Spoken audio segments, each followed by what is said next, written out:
बड़ी बेगम साहिबा कमरे की सफाई का कहकर अपने मेके गई थी। बड़े साहब भी काम पर थे तो मैं कमरे की सफाई करने लगी। मुझे मालूम ही ना हुआ कि बड़े साहब कब कमरे में आए। मुझे देखते उन्होंने दरवाजा अंदर से लॉक किया और बदतमीजी करने लगे। मैंने इज्जत बचाने को अपनी नस काट ली। मैं समझी मैं मर जाऊंगी, पर जब मुझे होश आया तो घर में सब रो रहे थे। मैं उठ बैठी, सामने ही किसी का जनाजा रखा था। मैं हैरत से जूं ही उस जनाजे को देखने गई, मेरी चीखें निकल गईं, क्योंकि वो तो। मैं गीले कपड़ों को लेकर तेजी से सीढ़ियां चढ़ते हुए छत पर पहुंची। कपड़ों से भरी टोकरी फर्श पर रखी और मतलाशी निगाहें हमजा को ढूंढने लगी। वो अब तक छत पर नहीं आया तो मेरा दिल बुरा होने लगा। हालांकि मैंने मैसेज करके बताया भी था कि मैं कपड़े लेकर छत पर आ रही हूँ, मगर इसके बावजूद दूर दूर तक उसका कोई नामो निशान नहीं था। एक एक कपड़ा तार पर डालते हुए मैं कुनखियों के साथ वाली छत की तरफ देखती जा रही थी कि अचानक मुझे वो अपनी तरफ आता दिखाई दिया। मेरे चेहरे पर मसनूई नाराजगी के तासुरात उभरे, लेकिन दिल खुशी से धक धक करने लगा। दोनों छतों के दरमियान उठी हुई दीवार के करीब आकर वो खड़ा हो गया तो मैं भी अपने कपड़े छोड़ छाड़ कर उसके करीब गई। कब से तुम्हारा इंतजार कर रही हूँ और तुम अभी आ रहे हो, मैंने एकदम हमजा से गिला किया तो हमजा ने मुस्कुराते हुए कहा, देर से ही सही लेकिन आया तो हूं ना, वरना यकीन करो आज छत पर आने का कोई हाल नहीं था क्योंकि अब्बा घर पर हैं। यार, वो मुंह बनाते हुए बोला, और तुम्हें पता है कि जब वो घर पर हों तो बस उन्हें सारे जहां की खराबियां मुझ में ही नजर आना शुरू हो जाती हैं। इसलिए मुझे नसीहत कर कर के वो अपना भी वक्त बर्बाद करते हैं और मेरा भी। अभी भी कह रहे थे कि तुम नमाज नहीं पढ़ते, नमाज के लिए मस्जिद जाया करो। तुम्हारी शलवार टखनों से नीचे क्यों है? पैंट शर्ट क्यों पहनते हो? ये तो फरंगियों का लिबास है। बाल लंबे क्यों हैं? छोटे करवाओ। दाढ़ी मूछ क्यों नहीं रखते हो? अबे यार, कोई एक बात हो तो बताऊं, वो झुंझलाया। फिर मेरी इस्लाह के बाद वो अम्मा की तरफ मुड़ जाते हैं। बात बात पे उनसे लड़ाई झगड़ा, कभी खाना पसंद नहीं आ रहा तो कभी घर की सफाई में नुक्स निकालेंगे। मैं और अम्मा तो शुक्र ही करते हैं वो ज्यादातर वक्त घर से बाहर गुजारते हैं। सोचो अगर हर वक्त घर पर रहे तो न जाने इस घर का क्या बने। तो मैं उसकी बात पर हंसने लगी। तो ठीक ही तो कहते हैं, कभी आईने में खुद को देखा है? तो वो एकदम गुस्से से मेरी तरफ देखते हुए बोला, हीरो लगता हूँ तभी तो तुम मर मिटी हो। वो शोखी से बोला तो मैं हंसने लगी। हाँ, ये तो तुम ठीक कह रहे हो, हीरो तो तुम लगते हो। मेरी तारीफ पर उसने हल्की सी सीटी बजाई और फिर एकदम से बोला, ये इतने कपड़े तुम अकेली छत पर लाई हो क्या? तो मैंने हाँ में सर हिलाया। तो वो खफकी से बोला, तुम्हारी चच्ची सारा दिन चार पाइयां ही तोड़ती रहती हैं, उसको बोलती ना मेरे साथ ये कपड़े उठाकर ऊपर लेकर जाए। ये बात करके मैंने घर में कयामत नहीं बर्पा करनी। मैंने हंसकर जवाब दिया, यार उसे तुम्हारा एहसास होना चाहिए, धान पान सी तो हो तुम। तो मैं उसकी तरफ गौर से देखने लगी। उसकी यही बातें मेरा दिल धड़का देती थीं। मैं अल्लाह का शुक्र अदा करती कि इस पूरी कायनात में कोई तो है जिसे मेरा एहसास है। तुम्हारी जॉब का क्या बना? तो वो एकदम अफसुर्दा सा हो गया। एक दुकान पर बात हो गई है, कल से जाऊंगा, बस तुम दुआ करना। उसकी बात सुनकर मैं खुश हो गई। वो काफी अरसे से जॉब की स्ट्रगल कर रहा था। मैं जानती थी कि वो बहुत मेहनती है। वो खुद भी अपनी स्ट्रगल के बारे में मुझसे डिस्कस करता रहता था, जिसकी वजह से मुझे अंदाजा था कि वो जल्द अज जल्द अपने पाँव पर खड़ा होना चाहता है। बस जिस दिन मेरी नौकरी पक्की हुई तो मैं एक दिन फिर इस घर में रहने नहीं दूंगा। अम्मा को फौरन भेजूंगा कि वो तुम्हारा रिश्ता मेरे साथ पक्का करके आए। तो उसकी बात सुनकर मैं शर्मा गई। मैं तो खुद दिल ही दिल में उसकी दुल्हन बनने के ख्वाब देखती रहती थी। एक दफा नौकरी लग जाए, बस फिर हम दोनों यहाँ से बहुत दूर चले जाएंगे और अपनी एक अलग दुनिया बसाएंगे जहाँ कोई हमें रोकने टोकने वाला ना हो। तो उसकी बात सुनकर मेरी आंखों में हल्की हल्की नमी सी आ गई। तुम सच कह रहे हो ना हमजा? मैंने लरसते हुए होठों से उससे पूछा। तो वो एकदम मेरी तरफ देखकर बोला, एकदम सच। बस तुम दुआ कर दिया करो, जिस दिन कोई अच्छी नौकरी मिल गई तो बस उस दिन से ही मेरी दुल्हन बनने के तुम्हारे चांस नजदीक हो जाएंगे। तुम्हें मुझ पर भरोसा तो है ना सोनिया? तो मैंने मुस्कुराकर अपना सर हिला दिया। तो वो बोला, मैं तुम्हें वो सब कुछ दूंगा जो तुमने अपनी जिंदगी में चाहा है। अपना घर, सुकून भरी जिंदगी और कोई चच्ची नहीं होगी हमारी दुनिया में जो तुम्हें ताने दे। उसकी बातें सुनकर मेरी आंखों में उम्मीद के नन्हे जुगनू चमक उठे। मैं हमजा को अपना निजात दहान मान चुकी थी। उसकी बातें सुनकर हर बार की तरह मैंने दिल ही दिल में आमीन की और दुआ की कि जल्दी ये मकाम मेरी जिंदगी में आए और चच्ची के घर से मेरी जान छूटे। मैं और हमजा अपने आने वाले मुस्तकबिल के ख्वाब बुन ही रहे थे कि अचानक सहन से चच्ची की चीखती चिंगारती आवाज आई तो मैं एकदम से बुखला गई। फटाफट हमजा को खुदा हाफिज कहा और भागते हुए सीढ़ियां उतरने लगी। किस कदर कामचोर लड़की हो तुम, सारा सहन गीला पड़ा है और तुम छत पर जाकर सो गई हो। कपड़े डालने में क्या इतना टाइम लगता है? किचन भरा हुआ है गंदे बर्तनों से, खाना बनाना रहता है, लेकिन तुम्हारी काहली खत्म होने का नाम ही नहीं लेती। चच्ची गुस्से से बोलती ही चली गई तो मैं सहम सी गई। चच्ची कपड़े बहुत सारे थे, टाइम तो लगेगा ना। किस कदर जुबान दराज हो तुम, एक तो सुस्ती की मारी तुम्हारी जान और ऊपर से जुबान की तेजी। अल्लाह बचाए तुम जैसी लड़कियां तो 2 दिन भी ससुराल में नहीं काट सकती, अगले उठाकर बाहर फेंकते हैं। चच्ची इंतहाई काटदार लहजे में बोली तो उसका दिल धक से रह गया। अब खड़े खड़े मेरा मुंह क्या देख रही हो? फटाफट सहन में से वाइपर लगाओ और फिर किचन में बर्तन धोकर शाम के खाने की तैयारी करो। तुम्हारे चच्चा बस आने ही वाले होंगे। तो मैंने खामोशी से सर झुकाया और फटाफट वाइपर लगाकर किचन में घुस गई। काम करने के बावजूद बात बात पर झिड़की खाना तो रोज का ही मामूल था। कभी कभी मैं थक कर सोचती कि कम से कम बेटी के माँ बाप को नहीं मरना चाहिए। माँ बाप जैसे भी हों अपनी औलाद के लिए इतने सख्त दिल नहीं होते। कहीं न कहीं वो अपनी औलाद पर अपना दिल दुखा ही लेते हैं, लेकिन वालिदैन के अलावा हर रिश्ता जहर बन जाता है। मेरे वालिदैन बचपन में ही फौत हो गए थे। ये घर मेरे वालिदैन का ही था जिसमें चच्चा और चच्ची शिफ्ट हो गए थे, लेकिन उस घर पर उन्होंने कब्जा ही कर लिया था और फिर आहिस्ता आहिस्ता मुझे ये कहने लगे कि ये हमारा घर है। मैं भला उनसे क्या कहती? मैं कौन सी जॉब करती थी जो अपना हक उनसे मांगती? एक वक्त की रोटी की भी मैं उन्हीं की मोहताज थी, इसलिए वो घर के हवाले से जब भी बात करते तो मैं खामोश हो जाया करती। कई बार जब चच्ची को मुझ पर तब चढ़ती तो वो एकदम मुझे कहती, जहाँ तुम्हारा दिल करता है चली जाओ, हमारी जान छोड़ो। तो उस वक्त मुझे ऐसा लगता कि जैसे मैं बिल्कुल ही बेयारो मददगार हूँ। ऐसे में टूट कर रोना आता। उनकी बातें सुन सुनकर मेरा दिल करता कि मैं कहीं चली जाऊं। वैसे भी इस घर में मेरे लिए क्या रखा है? मैंने दिल ही दिल में ये इरादा कर रखा था कि जो ही हमजा सेट हुआ तो मैं पहली फुर्सत में ही उसके साथ भाग जाऊंगी। मैं जानती थी कि हमजा ने मुझसे जो वादे कर रखे हैं वो जरूर पूरे करेगा, क्योंकि मैं खुद से ज्यादा उस पर एतबार करने लगी थी। उन्हीं दिनों एक आदमी का रिश्ता मेरे लिए आया जो 2 बच्चों का बाप था और उसकी बीवी मर चुकी थी। मुझे यकीन था कि चच्ची इस रिश्ते को कबूल नहीं करेंगी, लेकिन मेरी हैरत की तो इंतहा ना रही जब उन्होंने ना सिर्फ ये रिश्ता कबूल कर लिया बल्कि मुझसे पूछा तक नहीं, जबकि चच्ची मेरी दुआए खैर की मिठाई भी खा चुकी थी। मैंने झिझकते हुए चच्ची से कहा कि मुझे ये रिश्ता मंजूर नहीं, तो चच्ची मेरी बात सुनकर हंसने लगी कि तुम होती कौन हो इनकार करने वाली, अभी तुम इतनी बड़ी नहीं हुई कि हमारे फैसलों में बोलो। तो मैंने आहिस्ता से उन्हें कहा कि चच्ची ये फैसला आपकी जिंदगी का नहीं बल्कि मेरी जिंदगी का हो रहा है और हमारा तो दिन भी लड़की की रजामंदी पूछने की ताकीद करता है। तो चच्ची मुंह बनाकर मेरी तरफ देखने लगी। 2-4 दिन मदरसे क्या गई हो कि पूरी मौलवानी बन गई हो तुम? होगा वही जो हम चाहेंगे। अरे इतना बड़ा घर है, सरकारी नौकरी है, बस 4 ही बच्चे हैं, वो भी शादीशुदा। वो शख्स तो तुम्हारे पाँव धो धो कर पिएगा।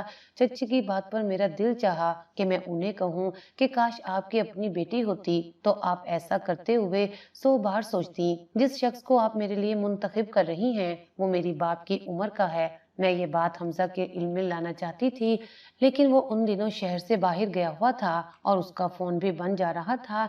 मैं जले पैर की बिल्ली की तरह पूरे घर में फिरती रही, लेकिन मुझे सुकून एक पल को भी नहीं था। शादी में भी अभी वक्त था, इसलिए मुझे यकीन था कि 2-4 दिन में हमजा आ जाएगा तो हम इस मसले का कोई ना कोई हल तो निकाल ही लेंगे, क्योंकि अब मैंने ठान ली थी कि चाहे हमजा की नौकरी लगे या ना लगे मैं उसके साथ अब यहाँ से निकल कर भाग जाऊंगी। मैं दिल ही दिल में खामोशी से यहाँ से निकलने के मंसूबे बनाने लगी, लेकिन मुझे हमजा की ये गैर हाजिरी भी खटक रही थी कि उसी दौरान उस आदमी ने मुझसे मिलने की ख्वाहिश का इजहार चच्ची से किया। वो अकेले में मुझसे मिलना चाहता था तो चच्ची ने कोई इतराज ना किया, लेकिन मुझे उससे नहीं मिलना था। मैंने चच्ची को साफ साफ कह दिया तो चच्ची हत्थे से ही उखड़ गई। एक दिन सारे घर का काम करके मैं अपने कमरे में कमर सीधी करने के लिए लेटी ही थी कि अचानक चच्ची मेरे कमरे में आ गई तो मैं उठकर बैठ गई। चच्ची ने मुझे कहा कि फौरन अपना हुलिया दुरुस्त करो, तो मैंने हैरानगी से उन्हें देखा और कहा सब खैरियत तो है ना? तो वो बोली कुद्सी साहब आए हैं, तुमसे मिलना चाहते हैं। ये कुद्सी वही था जिससे मेरा रिश्ता तय हुआ था। तो मैंने परेशानी से चच्ची को कहा कि मैं क्यों मिलूं उससे, मैंने आपसे पहले भी कहा है कि मुझे उससे नहीं मिलना और ना ही मैं उससे शादी करना चाहती हूँ, फिर आप मेरी मर्जी के बगैर ये सब क्यों कर रही हैं? चच्ची ने मेरी तरफ देखा और इंतहाई तंजिया लहजे में बोली, तुम्हारी मर्जी यहाँ पर कोई भी मायने नहीं रखती बीबी। अगर तुम्हारे जहन में कोई खन्नास भरा हुआ है तो उसे निकाल कर बाहर फेंक दो। तुम्हारी शादी का फैसला हो चुका है, बस वो शादी से पहले तुमसे मिलना चाहता है, तो हमने भी इस बात पर कोई एतराज नहीं किया। अच्छा है वो तुम्हें देख ले, इसमें कोई बुराई नहीं। तो मैंने रंजीदा होकर चच्ची की तरफ देखा। इससे पहले कि मैं कुछ और कहती, चच्ची ने इंतहाई तेजी से मुझे कहा, फौरन नीचे आओ, अब मैं तुम्हारी कोई बकवास नहीं सुनूंगी। तो उनके गुस्से की वजह से मैं खामोश हो गई और थके थके कदमों के साथ नीचे जाने लगी। जो ही ड्राइंग रूम में दाखिल हुई तो वहां पर एक दरमियानी उम्र के आदमी को बैठे हुए देखा, जिसके बालों पर ताजा तेजाब लगा हुआ था, दूर से ही नजर आ रहा था। मैं जो ही अंदर दाखिल हुई तो उसने मुझे मुस्कुराते हुए देखा और एकदम से खड़ा हो गया। मैंने झिझकते हुए उन्हें सलाम किया और फिर दूर हटकर सोफे पर बैठ गई तो वो किसी एक्सरे मशीन की तरह मुझे घूरता रहा। जब खामोशी उसके और मेरे दरमियान बढ़ने लगी तो मुझे घबराहट होने लगी। मैं पहलू पे पहलू बदल रही थी, ना जाने वो क्यों कोई बात नहीं कर रहा था। तो मैंने गला खंगारते हुए कहा, क्या आपको मुझसे कोई बात करनी है? तो वो एकदम हंसा। उसकी मुस्कुराहट मुझे किसी शिकारी की तरह लगी। फिर वो आहिस्ता से बोला, मैं बस ये चाहता था कि जिस लड़की से मेरा बंधन होने वाला है मैं उससे एक बार मिल लूं, बातचीत कर लूं। उम्मीद है आपको इस पर कोई इतराज नहीं हुआ होगा। मैंने निगाह उठाकर इंतहाई नापसंदीदगी से उसकी तरफ देखा तो वो मेरे तासुरात को इग्नोर करते हुए बोला, मेरा बहुत बड़ा घर है, एक अच्छी नौकरी है, मेरे 4 बच्चे हैं और वो सब शादीशुदा हैं। शादी में बस अपनी तन्हाई दूर करने के लिए कर रहा हूँ और यकीनन आपको बहुत खुश रखूंगा। तो मैंने बगैर लगे लिपटी उसे कहा कि मैं आपसे बिल्कुल भी शादी नहीं करना चाहती, ना ही मुझे आपके बड़े घर से कोई गर्ज है और ना ही आपकी तन्हाई दूर करने से। तो वो इंतहाई सर्द लहजे में बोला, लेकिन मुझे तो बताया गया था कि तुम्हें कोई एतराज नहीं, बल्कि तुम्हारी चच्ची ने तो मुझे यकीन दिलाया था कि ये रिश्ता दोनों खानदानों के लिए बहुत ही बरकत वाला होगा। उनकी इस बात पर ही मैंने भरोसा करते हुए हाँ कर दी थी, वरना मुझे रिश्तों की कोई कमी थोड़ी है। अगर तुम्हें ये रिश्ता मंजूर नहीं था तो तुम्हारी चच्ची ने तुम्हारी शाह खर्चियों के लिए मुझसे एक बड़ी रकम क्यों ली है? तो मैं हक्का बक्का उसकी तरफ देखने लगी। मेरी शाह खर्चियां? मेरी तो कोई शाह खर्चियां नहीं है। और आपने कितनी रकम चच्ची को दी है? तो वो बोला, मैंने 1 लाख रुपया तुम्हारी चच्ची को दिया है और ये कोई मामूली रकम नहीं है। रकम का सुनकर तो मेरा दिल धक धक करने लगा और चेहरा फक हो गया। मैं समझ गई कि चच्ची ने मेरा सौदा उस शख्स के साथ किया है। तभी वो मेरे इनकार पर भड़क जाती थी। मेरी आंखों में आंसू आ गए और फिर मैंने उससे कहा, आपको लगता है कि पैसे देकर आप मेरा दिल खरीद सकते हैं? मैं कोई चीज नहीं हूँ जिसका आप सौदा करके बैठे हैं। जीती जागती इंसान हूँ। काश मेरे माँ बाप जिंदा होते तो ऐसा कभी भी ना होता। मेरी बात सुनकर वो शख्स एकदम नरम पड़ गया। मैं तुम्हारी बहुत इज्जत करता हूँ, तुम्हें बहुत खुश रखूंगा, ये मेरा तुमसे वादा है। तुम मुझे पहली नजर में ही बहुत अच्छी लगी थी। तुम पैसों की फिक्र मत करो, ये मैंने अपनी खुशी से दिए हैं। मैं उससे ज्यादा भी रकम तुम पर वार सकता हूँ। तो मैं उसकी बात सुनकर बिना कुछ कहे गुस्से से बाहर आ गई। तो मुझे बाहर आता देखकर फौरन चच्ची मेरे सामने आकर खड़ी हो गई। उनका चेहरा खुशी से टिमटिमा रहा था। क्या बात हुई तुमसे? क्या कह रहा था वो? तुमने कोई बात उसकी मर्जी के खिलाफ तो नहीं की ना? तो मैं एकदम से रोते हुए बोली, चाची मुझे ये नहीं मालूम था कि आप मेरी इज्जत का सौदा चंद टकों की खातिर कर देंगी। आपने मेरे ही घर पर कब्जा किया। मैं नहीं बोली, लेकिन अब आप मेरी ही जिंदगी का फैसला करने जा रही हैं, और वो भी मेरी बाप की उम्र के आदमी के साथ, और मेरे पैसे भी आपने वसूल कर लिए। तो मेरी बात सुनकर वो इंतहाई हठधर्मी से बोली, अरे तुम पागल लड़की हो, मर्दों की उम्र कौन देखता है? शुक्र नहीं करती हो कि उसे तुमसे कोई जहेज नहीं चाहिए, वरना आजकल तो लड़कों के तेवर आसमान को जा लगते हैं। भला उनके मुताबिक जहेज कहाँ से बनाए? यहाँ तो खाने के लिए रोटी नहीं है। ये शादी तुम्हारे लिए हर लिहाज से बेहतर है। देखो ना, तुम्हारी जिंदगी ही संवर जाएगी, और तुम्हें क्या चाहिए? तो मुझे अपनी चच्ची पर जिंदगी में पहली बार बहुत अफसोस हुआ। मुझे अंदाजा हो चुका था कि मेरी जिंदगी का सफर कोई इतना आसान नहीं है। बस मैंने ठान ली कि अब मैं बहुत जल्द इस घर को छोड़ दूंगी। चच्ची भी मेरे तेवर देख चुकी थी, इसलिए मुझ पर कड़ी निगरानी रखने लगी। उन्होंने कुद्सी को अगले जुमे निकाह की तारीख दे दी। मेरे पास वक्त बहुत कम था। मैं अपनी जिंदगी को चच्ची की लालच पर कुर्बान नहीं करना चाहती थी। मुझे अपने लिए खुद लड़ना था। खुदा खुदा करके हमजा वापस आया तो मैंने फौरन मैसेज करके उससे ऊपर छत पर आने को कहा। चच्ची का ये मामूल था कि वो रात का खाना खाते ही सो जाती थी, लिहाजा मौके गनीमत जानते हुए मैं फौरन छत पर गई और हमजा को सारी सूरत हाल बताई। तो हमजा गुस्से से आग बगोला हो गया। हमजा ने मुझे कहा कि हम आज रात ही भाग जाते हैं, क्योंकि मैं तुम्हें वो जिंदगी दूंगा जिसका तुमने ख्वाब भी नहीं देखा। उसकी बात सुनकर जाने क्यों मेरा दिल सुकून से भर गया, और मैंने सोचा कि मेरी जिंदगी की तो तमाम मुश्किलात ही खत्म हो गईं। मैंने और हमजा ने अगली रात भागने का प्लान बनाया। तो मैंने अपने जेवरात जो अम्मी ने मेरे नाम पर बनाए थे वो भी साथ ले जाने का फैसला किया। ये और बात है कि चच्ची ने उन जेवरात को अपने पास रख लिया था, मगर मैं जानती थी कि उन्होंने किस बक्से में ये जेवरात रखे हुए हैं और उसकी चाबी कहाँ है। लिहाजा मैं चच्ची के सोने का इंतजार करने लगी, और जो ही वो सो गई तो मैंने फौरन चाबी मर्तबान से निकाली और बक्से का ताला खोलकर अपने तमाम जेवरात निकाल लिए और चुपके से घर से निकल आई। मेन रोड पर हमजा बाइक पर मेरा इंतजार कर रहा था। हमजा मुझे लेकर अपने एक दोस्त के घर आया। यहाँ पर हमने निकाह किया और फिर उसके बाद हमने वो शहर छोड़ दिया, क्योंकि यहाँ पर रहना उसके और मेरे दोनों के लिए खतरा था। हमजा ने मुझे बताया था कि अपने दोस्त के तवज्जो से उसने एक इंतहाई शानदार घर लिया है।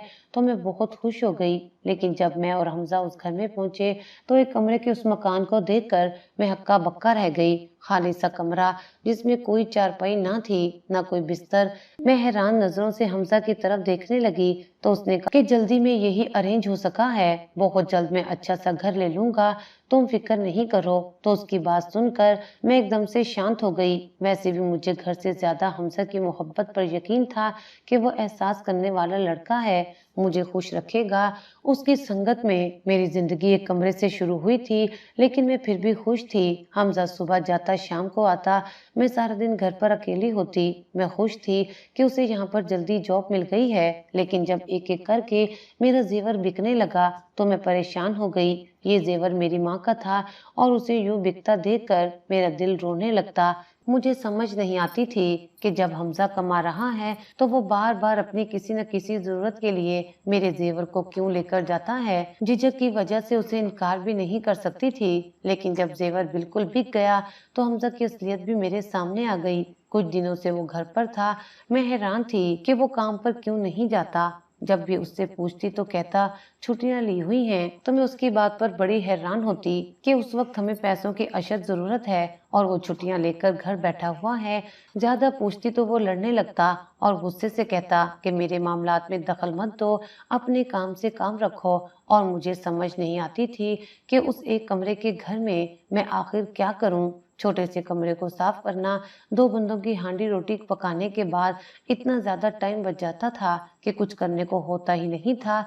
एक दिन जब हमजा बाहर गया और वापस लौटा तो शदीद नशे में धुत था। उसे इस हालत में देख कर तो मैं दंग सी रह गई थी। सुबह जब उसका नशा उतरा तो मैं उससे लड़ने लग गई कि एक तो हमारे घर के हालात अच्छे नहीं, ऊपर से तुमने नशा भी कर रखा है, किन की सोबत में बैठ रहे हो। तो उसने बहाना बनाकर कहा कि यार दोस्तों ने जबरदस्ती पिला दिया था, आइंदा नहीं पीऊंगा। तो मुझे उसकी बात पर एतबार आ गया और मैंने सोचा कि वाकई वो दोबारा ऐसा नहीं करेगा। लेकिन मेरी ये खुशफहमी जल्दी दूर हो गई, क्योंकि वो आए दिन नशे में धुत कराने लगा था। वो सिर्फ नशा ही नहीं करता था बल्कि जुआ भी खेलता था। उसने मेरा जो जेवर बेचा था उसमें से जरूरत की चंद चीजें लेकर वो घर आया था और मुझे ये बताया कि सारे पैसे उन्हीं चीजों पर खर्च हो गए हैं। चूंकि महंगाई बहुत ज्यादा है, इसलिए पैसों का तो पता ही नहीं चलता। मैं भी इतनी समझदार नहीं थी, इसलिए उसकी बात पर यकीन करके बैठ गई। अक्ल तो तब आई जब घर की इन्हीं चीजों को जो वो खरीद कर लाया था मेरे मना करने के बावजूद बाजार में लेकर बेच दी थी, और फिर उन्हीं पैसों से उसने जुआ खेला। मुझे जब ये पता चला कि वो तो पक्का जुआरी है और नशे का भी आदी है, तो अपनी किस्मत पर फूट फूट कर रोने लगी। मैं तो आसमान से गिरकर खजूर में अटक गई थी। जिस सुहानी जिंदगी के ख्वाब सोचकर मैं घर से निकली थी, वो तो सब चकनाचूर हो चुके थे। मेरा तो जिंदगी पर से इतबार ही उठ गया था। समझ नहीं आती थी कि अब जिंदगी किस तरह से गुजरेगी, क्योंकि मुझे हमजा सुधरने वाला नहीं लग रहा था। हमजा से शादी के 3 माह के अंदर अंदर मुझे ये एहसास होने लगा कि मैंने हमजा से शादी करके अपनी जिंदगी की सबसे बड़ी गलती की है। मैं जिस ज़हनी सुकून और खुशियों की खातिर हमजा के साथ निकल कर आई थी, वो अब एक भयानक ख्वाब से कम नहीं था। हमजा इंतहाई गैर जिम्मेदार निकला। अब तो वो कई कई दिन तक घर पर भी ना आता। उसे इस बात की परवाह ही ना होती कि रहने के लिए जो ये कमरा हमने लिया है उसका हर महीने किराया भी देना होता है। मुझे जिंदगी की परेशानियों ने चारों तरफ से घेर रखा था। एक तो किराए की टेंशन, ऊपर से खाने पीने की, और तीसरी टेंशन मुझे हमजा की थी जो कई दिनों तक गैर हाजिर रहता। समझ न आती कि मैं क्या करूं, क्योंकि ये शहर मोहल्ला मेरे लिए नया था। मैं कभी बाहर भी नहीं निकली थी और ना ही मैंने अभी तक मोहल्ले में किसी के साथ बनाकर रखी थी। तो ऐसे में समझ में ही नहीं आ रही थी कि बाहर निकलकर हमजा के मुतल्लिक किससे क्या पूछूं। एक दिन मैं हिम्मत करके बाहर निकलने वाली थी कि हमजा घर आ गया। उसे देखकर मेरी जान में जान आई तो मैं रोने लगी। वो थके थके कदमों से अंदर आया। उसकी आंखें सुर्ख और कपड़े गर्द में अटे हुए थे। उसे देखते ही मैं चीख कर बोली कि हमजा तुम कहाँ थे? तो वो मेरी तरफ अजनबी नजरों से देखकर बोला, क्या मसला है तुम्हें? वो नशे की हालत में था। उसे इस हाल में देखकर मैं परेशान हो गई। ये तुमने अपनी क्या हालत बना रखी है? हमजा तो मेरी बात सुनी अनसुनी करते हुए लेट गया। तो मैंने दोबारा हिम्मत करके उससे सवाल किया, हमजा तुम इतने दिनों से कहाँ थे?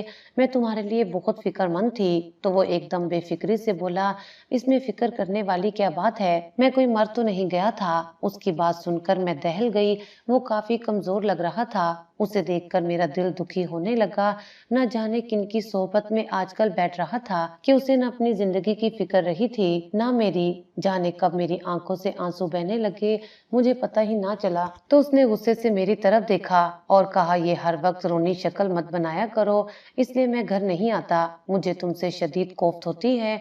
तो उसकी बात सुनकर मेरे दिल पर एक घोंसा सा लगा। ये वही था जो मेरी आंख की नमी पर भी तड़प जाया करता था, और आज जब मैं उसके सामने आंसुओं के साथ बैठी रो रही हूँ तो वो झुंझला रहा है। हमजा, ये तुमने अपने साथ क्या कर लिया है? घर का किराया सर पर खड़ा है, खाने को घर में कुछ नहीं, पैसे भी खत्म हो चुके हैं। खुदा जाने तुम नौकरी कर रहे हो या नहीं। तो वो एकदम लापरवाही से बोला, तुम्हें ज्यादा फिक्रे हैं तो तुम नौकरी कर लो, मैंने तुम्हें मना थोड़ी किया हुआ है। तो उसकी बात सुनकर मेरे पैरों तले से जमीन ही निकल गई। मैं उस हमजा को नहीं पहचानती थी। ये वो हमजा नहीं था जिसने मुझसे खूबसूरत जिंदगी का वादा कर रखा था। उसकी बेहिस्सी पर मैंने उसे याद दिलाया, मैंने तुम्हारे वादों पर एतबार करके अपना सब कुछ छोड़कर तुम्हारा साथ देने का फैसला किया था, लेकिन अब तुम मेरे साथ क्या कर रहे हो? क्या तुम्हें कुछ दिखाई नहीं दे रहा? मैंने रोते हुए जब सर उठाकर उसकी तरफ देखा तो वो मजे से सो रहा था। अगली सुबह हमजा मेरे उठने से भी बहुत पहले घर से जा चुका था, और फिर कई दिन गुजरने के बाद भी वो घर नहीं लौटा। तो मैं बहुत परेशान हो गई। ये कोई पहली बार नहीं हुआ था। इससे पहले भी वो कई दिन घर से गैर हाजिर रहा था, लेकिन अब की बार मसला ये था कि यकम सर पर खड़ी थी और मेरे हाथ में एक दहला नहीं था जो मैं इस कमरे के किराए के लिए अदा करती। मालिक के मकान एक अच्छा इंसान था, लेकिन अब वो भी किराया लेट देने की वजह से हम पर कुछ भरम दिखाई देता था, क्योंकि हमने कभी भी उसे वक्त पर किराया नहीं दिया था। और मैं जानती थी आज नहीं तो कल मालिक मकान किराए के लिए आएगा, तो मैं अब की बार क्या बहाना बनाऊंगी। मुझे कुछ समझ नहीं आ रही थी कि मैं आखिर करूं तो क्या करूं। मैं इन्हीं फिक्रों में थी कि एक रात अचानक दरवाजे पर दस्तक हुई तो मुझे लगा कि हमजा आ गया है। मैंने जो ही दरवाजा खोला तो दरवाजे पर एक अजनबी मर्द को देखकर मैं परेशान हो गई।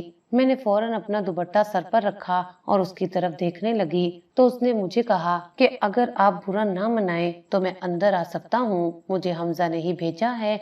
तो मैं उसकी बात सुनकर बड़ी हैरान हुई और फौरन बोली कि हमजा कहाँ है। तो वो बोला कि अगर आप मुझे अंदर आने देंगी तो मैं आपको सारी तफसीलात बता दूंगा, यूं दरवाजे पर खड़े होकर बताना कुछ मुनासिब नहीं है। तो मैंने कुछ झिझकते हुए उसे अंदर बुला लिया तो उसने मुझे कहा कि हमजा बिल्कुल ठीक है और उसने मुझे आपकी तरफ भेजा है। तो मैं उसकी बात पर परेशान हो गई। तो उसने मुझे कहा वो जुए में हार गया है, उसके पास पैसे नहीं है। तो उसने मुझे ऑफर की कि मेरी बीवी बहुत खूबसूरत है, तुम एक रात वहां गुजार सकते हो, तो इसलिए मैं यहाँ आ गया। उसका पूरा मुद्दा जानकर मैं लरस गई, मेरे पैरों तले से जमीन निकल गई। उसकी बात सुनकर मैंने गुस्से से थर-थर कांपते हुए उसे कहा कि अभी और इसी वक्त बाहर निकल जाओ। तो वो एकदम गुस्से में आ गया और बोला कि ठीक है, मैं तो चला जाता हूँ, लेकिन पहले मेरे पैसे निकालो, फिर जाऊंगा। तो उसकी बात सुनकर मुझे शदीद गुस्सा आया और मैं चीख चीख कर बोली कि जिसके साथ तुमने जुआ खेला है पैसे भी उससे वसूल करो और फौरन निकलो, वरना मैं चीख चीख कर पूरे मोहल्ले को जमा कर लूंगी, तो तुम कहीं मुंह दिखाने के काबिल नहीं रहोगे। तो वो मर्द गुस्से से पैर पटकता हुआ चला गया। लेकिन उसके जाने के बाद मेरी तो अपनी ये हालत हो गई थी कि ऐसा लगता था कि पूरे जिस्म में से जान ही निकल गई हो। मैंने हमजा की हर बात बर्दाश्त की, उसने मेरा जेवर बेचा, वो नशई और जवारी निकला, लेकिन कई दिनों तक मैंने फाके काटे। लेट किराए की वजह से मालिक के मकान के सामने शर्मिंदा हुई, लेकिन एक दिन भी ऐसा नहीं आया जब मुझे हमजा से शदीद नफरत महसूस हुई हो। लेकिन आज तो मेरा रुआ रुआ हमजा से नफरत पर तुला हुआ था। मैं उम्मीद से थी और उसे इस हालत में भी शर्म ना आई कि मैं उसके बच्चे की माँ बनने वाली हूँ और वो मुझे धंधे वाली बनाना चाह रहा है। लानत है ऐसी जिंदगी पर और ऐसे मर्द पर। मैं चाहकर भी रो ना पाई, क्योंकि मैं अब एक बीवी नहीं बल्कि एक माँ भी बनने जा रही थी, जिसे अपने साथ आने वाले बच्चे के मुस्तकबिल की भी फिक्र करनी थी। मुझे डॉक्टर बता चुकी थी कि मेरे पेट में बेटी है, लिहाजा मेरी फिक्र तो और भी बढ़ गई कि जो शख्स अपनी बीवी को चंद सिक्कों के लिए बेच सकता है, वो न जाने अपनी बेटी के साथ क्या करेगा। जो ही ये सोच मेरे जहन में पड़ी, मेरा दिल अपनी शादीशुदा जिंदगी से खट्टा हो गया। क्या अब मुझे फिर से भागना होगा? लेकिन मैं भागकर कहाँ जाऊंगी? इतना बड़ा शहर है जिसमें मेरी किसी के साथ भी जान पहचान नहीं, और अब तो मैं अकेली भी नहीं हूँ। मेरे वतन में एक जीती जागती बच्ची भी थी जिसे दुनिया पर लाने और संभालने की जिम्मेदारी भी अब मेरी ही थी। हमजा इतना गिर जाएगा ये तो मैंने कभी सोचा भी नहीं था। मुश्किल वक्त से निकलने के लिए उसने मेरी ही मोहब्बत का सौदा कर डाला। अपनी मोहब्बत के अंजाम पर मेरा दिल बहुत ही बोझल था। समझ नहीं आ रही थी कि क्या करूं कि अचानक दरवाजे पर फिर दस्तक हुई तो मेरा दिल हलक में आ गया। मैं दरवाजे की तरफ खौफजदा नजरों से देखने लगी। अगर वही आदमी हुआ तो मैं क्या करूंगी? मेरा दिल लरसने लगा। दरवाजा अब दस्तक की बजाय पीटा जा रहा था, तो मैंने दरवाजा खोलने की बजाय पहले पूछा कि कौन है। तो एकदम मालिक के मकान की आवाज सुनकर मेरी जान में जान आई। मैंने आगे बढ़कर दरवाजा खोला तो मालिक के मकान की बीवी खड़ी थी। वो फौरन अंदर आई और उसने दाएं बाएं देखना शुरू कर दिया और बोली, हमें मोहल्ले में से किसी ने बताया है कोई नामहरम आदमी अंदर आया है। कहाँ है वो और क्या लगता है तुम्हारा? कई दिनों से तुम्हारे शोहर को भी नहीं देखा गया। हम यहाँ रहते नहीं बल्कि हमें पल पल की खबर रहती है। मालिक के मकानी की बात सुनकर मुझ पर घड़ों पानी पड़ गया। ऐसे लगा चौराहे में जाकर गंदा कर दिया हो। मैं जो काफी हिम्मत से इस सारे मामलात को बर्दाश्त कर रही थी, लेकिन मालिक के मकानी की बात सुनकर मैं रोने लगी। मेरे रोने को देखकर वो बेहद परेशान हो गई और मुझे कहने लगी, क्या बात है, तुम क्यों रो रही हो और तुम्हारा शौहर कहाँ है? तो मैंने कहा कि वो मेरा शौहर नहीं है, वो एक शैतान है। और फिर मैंने उसे सारा वाकया कह सुनाया कि किस तरह मेरे जवारी शौहर ने अपने जुआ हारने की पादाश में मुझे अपने जवारी दोस्त को पेश कर दिया। तो मेरी बात सुनकर उसकी आंखें फटी की फटी रह गईं। मैंने कहा कि मैं मर तो सकती हूँ लेकिन अपनी इज्जत का सौदा नहीं कर सकती। वो आदमी अंदर जरूर आया था। मैं समझी कि शायद मेरे शौहर ने उसके हाथ कोई पैगाम भेजा है, लेकिन मैं नहीं जानती थी कि वो तो इंतहाई गंदे अजाइम लेकर मेरी दहलीज को पार कर रहा है। अगर मुझे पता होता तो वो कभी भी अंदर ना आ सकता। जो ही उसने मेरे शोर का पैगाम मुझे दिया तो मैंने उसे फौरन ही यहाँ से जाने को कहा और धमकी दी कि अगर वो 2 कदम भी मेरे करीब आया तो मैं शोर मचा दूंगी। लिहाजा वो डर कर भाग गया। तो मेरी बात सुनकर मालिक मकानी ने मुझे इंतहाई हमदर्दाना नजरों से देखा और कहा, तुम कौन हो, कहाँ से आई हो, तुम्हारे वालिदैन कहाँ हैं, मुझे बताओ, मैं उनसे राब्ता करती हूँ, वो तुम्हें आकर ले जाएंगे। वालिदैन के नाम पर मुझे लगा कि जैसे मेरा सांस ही बंद हो जाएगा। मैं अपना सर पकड़कर जमीन पर बैठ गई तो मालिक मकानी मेरे पास आई और मेरे हाथों को अपने हाथों में लेकर बोली, देखो तुम परेशान नहीं हो, मैं तुम्हारे साथ खड़ी हूँ, तो मुझे अपने वालिदैन का नंबर दो। तो मैंने भीगी आंखों से मालिक मकानी की तरफ देखा और बोली, मेरे वालिदैन फौत हो चुके हैं और उनके अलावा मेरा इस दुनिया में और कोई रिश्ता नहीं है जो मुझे पनाह दे सके। तो उसने ये बात सुनकर मेरे सर पर हाथ रख दिया और कहा कि जिनका कोई नहीं होता उनका अल्लाह होता है, तुम परेशान ना हो, मेरे साथ चलो, तुम्हारा यहाँ पर इस घर में रहना अब खतरे से खाली नहीं है। क्या खबर तुम्हारा शौहर फिर किसी और को भेज दे। तो उसकी बात सुनकर मैं खौफजदा हो गई। वाकई मैंने तो ये सोचा नहीं था। मैंने इंतहाई बेबसी से उसकी तरफ देखकर कहा, मगर मैं कहाँ जाऊंगी, ये शहर भी मेरे लिए नया है, मैं तो यहाँ किसी को नहीं जानती। तो वो कहने लगी, अल्लाह कोई ना कोई सबब कर देगा बेटी, तुम मेरे साथ चलो, मैं तुम्हारे बारे में कुछ सोचती हूँ। इस छोटे से कमरे में मेरा कोई सामान तो था नहीं, बस एक चादर थी जिसे मैंने अपने गिर्द लपेटा और अल्लाह का नाम लेकर उस खातून पर भरोसा करते हुए उसके साथ चल पड़ी, क्योंकि मैं ये फैसला कर चुकी थी कि अब मैं हमजा जैसे गिरे हुए आदमी के साथ मजीद नहीं रह सकती। जो अपनी बीवी की इज्जत ना करता हो वो अपनी बेटी की इज्जत क्या करेगा। अब मुझे सिर्फ अपना ही नहीं सोचना था, अपनी आने वाली बेटी के बारे में भी एक महफूज पनाहगाह की सोच रखनी थी। मालिक मकान के घर रहते हुए मुझे चंद माह ही हुए थे। अल्लाह ने मुझे एक सेहतमंद और प्यारी बेटी से नवाजा। इस दौरान हमजा ने एक बार भी आकर मुझे ये अपनी बेटी के बारे में नहीं पूछा था और ना ही मुझे उसका कोई अता पता था कि वो कहाँ है। ऐसा लगता था कि जैसे इस शहर की भीड़ में वो जानबूझकर गुम हो चुका है, और जो लोग जानबूझकर गुम हो उनको भला कैसे ढूंढा जा सकता है। और अगर वो मुझे बिलफर्ज मिल भी जाता तो ऐसे खामद के साथ रहना किसी खतरे से कम नहीं था। मैं अब उन लोगों पर बोझ नहीं बनना चाहती थी, इसलिए मैंने अपनी मालिक मकानी, जिन्हें मैं आंटी कहती थी, उनसे कहा कि मुझे कहीं काम दिलवा दें ताकि मैं अपना और अपनी बेटी का बोझ उठा सकूं। तो उन्होंने बड़े अरमान से मेरी तरफ देखकर कहा, काश तुम पढ़े लिखी होती तो मैं तुम्हें कभी भी कोठी पर काम के लिए ना भेजती। लेकिन सोनिया, मेरी एक बात याद रखना, चाहे हालात कितने ही मुश्किल क्यों ना हो जाएं, अपनी बेटी को जरूर पढ़ाना ताकि कल अगर उस पर मुश्किल वक्त आए तो वो उसका बहादुरी से मुकाबला कर सके। उनकी ये बात मैंने अपने पल्ले से बांध ली थी। अगले दिन ही वो मुझे लेकर एक बहुत बड़ी कोठी में आई। ये बहुत बड़ी कोठी थी। बेगम साहिबा तो मुझे अच्छी लगी, लेकिन बड़े साहब काफी अजीब लगे। उनकी नजरें हमेशा मेरे ऊपर टिकी रहती थीं। ऐसा लगता था जैसे वो मुझे कुछ कहना चाहते हैं, लेकिन क्या, ये मेरी समझ से बालातर था। बेगम साहिबा का सोशल सर्कल बहुत वसी था। वो हर वक्त मसरूफ रहती थी, लेकिन बड़े साहब की मुझे कतन समझ ना आती, क्योंकि वो सारा सारा दिन घर में फारिग ही फिरते रहते। उनका रवैया भी बड़ा पुरस्रार सा था। मुझे उनसे अजीब खौफ सा आने लगा था। जब बेगम साहिबा घर होती तो उनकी शख्सियत बिल्कुल मुख्तलिफ होती, लेकिन बेगम साहिबा की गैर मौजूदगी में बड़े साहब का रवैया बिल्कुल बदल जाता। वो मेरे इर्द गिर्द घूमते रहते। वो बहाने बहाने से मुझसे कुछ न कुछ खाने पीने की चीजें मांगते रहते और साथ ही साथ इंतहाई फ्री होने की कोशिश भी करते। मेरी हर मुमकिन कोशिश ये रहती थी कि जब वो घर पर अकेले हों तो मैं उनसे दूर दूर ही रहूं, ایک دن جب بیگم صاحبہ اپنے میکے گئی ہوئی تھیں تو بڑے صاحب نے تمام ملازمین کو چھٹی دے دی۔ میں بھی اپنے کوارٹر میں جانے ہی والی تھی کہ ایک دم انہوں نے مجھے روکا اور کہا میرے لیے گلاس پانی لے آؤ۔ تو ان کی بات سن کر مجھے عجیب کوفت ہوئی، لیکن ظاہر ہے میں یہاں پر ایک ملازمہ تھی اس لیے ان کی بات ٹال تو نہیں سکتی تھی۔ میں فوراً کچن میں گئی اور گلاس بھر کر پانی لے کر جوں ہی لاؤنج میں آئی تو انہوں نے مجھے آواز دی کہ میں ادھر کمرے میں ہوں، پانی یہاں لے کر آؤ۔ تو میں جھجک سی گئی کیونکہ بیگم صاحبہ کی غیر موجودگی میں میری یہ کوشش ہوتی تھی کہ میں ان کے کمرے میں نہ جاؤں۔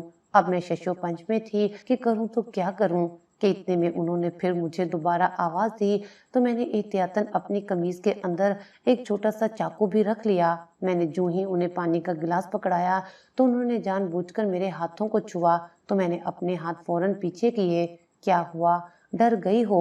ان کی مسکراہٹ میں مکاری تھی، لیکن میں نے چپ رہنا ہی بہتر سمجھا اور پانی کا گلاس دے کر میں فوراً کمرے سے باہر نکلی۔ چونکہ یہاں پر تنخواہ اچھی تھی اس لیے میں چپ کر کے اپنا وقت گزارنے لگی۔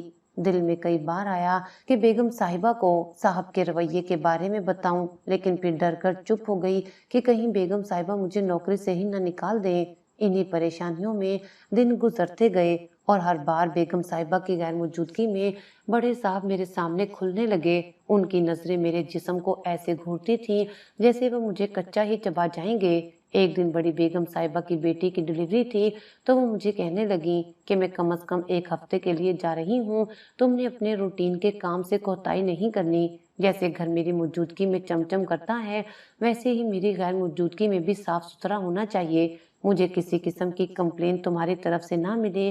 تو میں نے انہیں یقین دلایا کہ آپ بے فکر ہو جائیں، لیکن اندر ہی اندر میں شدید پریشان بھی ہو گئی کیونکہ کافی دنوں کے لیے وہ گھر سے باہر جا رہی تھیں۔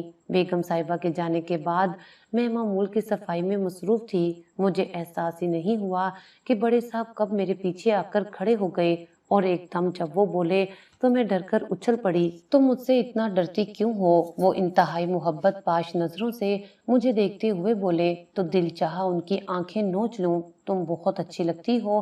ان کی عجیب و غریب باتیں سن کر میں پریشان ہو گئی۔ میں کمرے سے نکلنا ہی چاہتی تھی کہ انہوں نے فوراً ہی دروازہ بند کر دیا تو میری سانس ہی رکنے لگی۔ میں 2 قدم پیچھے ہٹی اور ان سے کہا بڑے صاحب آپ نے دروازہ کیوں بند کر دیا ہے؟ تو وہ ایک دم مسکراتے ہوئے بولے تم ڈر کیوں رہی ہو؟ میں نے تمہیں کچھ کہا تو نہیں۔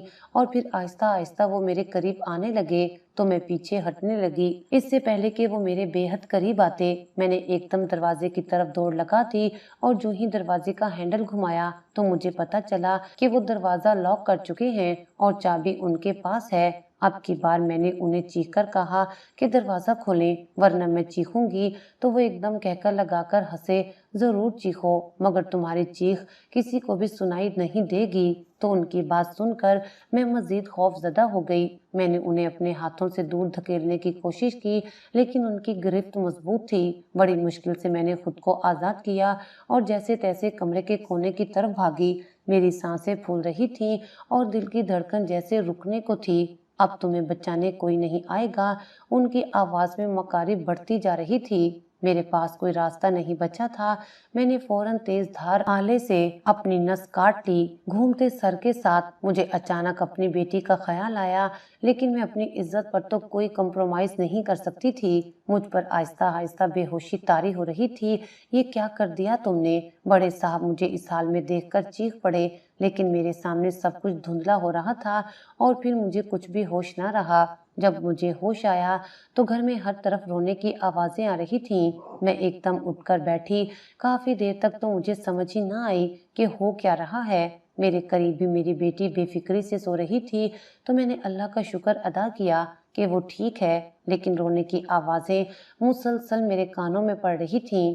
یا اللہ خیر ہو۔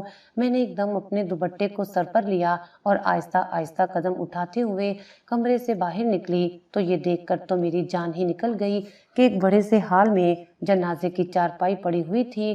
یا اللہ کون فوت ہو گیا ہے؟ یہ کس کا جنازہ ہے؟ میں نے حیرت سے خود کلامی کی اور میں نے ارد گرد نظر دوڑائی لیکن مجھے کوئی بھی شناسا چہرہ دکھائی نہیں دے رہا تھا۔ میں آہستہ آہستہ قدم اٹھاتے ہوئے جنازے کی چارپائی کے قریب گئی تو میرے رونگٹے کھڑے ہو گئے، کیونکہ یہ تو بڑے صاحب کا جنازہ تھا۔ میرے قدم وہیں رک گئے، میری چیخ نکل گئی اور میں پیچھے ہٹنے لگی۔ کیا یہ حقیقت تھی؟ یہ کوئی خواب تھا؟ کیا واقعی وہ مر چکے تھے؟ گھر والوں کی باتوں سے معلوم ہوا کہ بڑے صاحب اسی دن اچانک دل کا دورہ پڑنے سے انتقال کر گئے تھے۔ لیکن میں سوچنے لگی، یہ سب کیسے ہوا؟ کیا میری نس کاٹنے کا اس سے کوئی تعلق تھا، یا پھر یہ قدرت کا انتقام تھا؟ جنازہ جا چکا تھا اور میں اپنے کمرے میں اسی سوچ میں گم کھڑی تھی کہ بڑی بیگم صاحبہ نے میرے کندھے پر ہاتھ رکھا اور ان کا چہرہ غم میں ڈوبا ہوا تھا۔ پھر انہوں نے آہستہ سے میرے کان میں مجھے کہا، مجھے معاف کر دینا سونیا، میں نہیں جانتی تھی کہ میرا خاوند اس قدر ابلیس ہے کہ اپنی بیٹی کی عمر کے بچیوں پر بھی نظر رکھتا ہے۔ شکر ہے کہ تم اس سے محفوظ رہی اور دنیا کے سامنے ہم نے بھی اس کا پردہ رکھا۔ بس تم سے بھی یہ درخواست ہے کہ اس راز کو اپنے اندر ہی دفن کر لینا، یہ تمہارا مجھ پر احسان ہوگا۔ تو میں نے تڑپ کر ان کی طرف دیکھا اور آہستہ سے پوچھا کہ آپ کو یہ سب کیسے پتہ چلا؟ تو وہ کہنے لگی کہ میں ایک ماں ہوں، بند کمرے میں تمہاری حالت چیخ چیخ کر بتا رہی تھی کہ تم اپنی عزت بچانے کے لیے اپنی جان پر کھیل گئی ہو۔ تو دوسری طرف میرا شوہر اپنی رسوائی کے ڈر سے اتنا خوفزدہ ہوا کہ اسے ہارٹ اٹیک ہو گیا۔ تم آج سے میری ملازمہ نہیں بلکہ اس گھر کی بیٹی ہو۔ بیگم صاحبہ کی بات سن کر میرے اندر ایک عجیب سا سکون پیدا ہو گیا۔ کیا اللہ نے میری عزت محفوظ کر کے مجھے سرخرو کر دیا تھا؟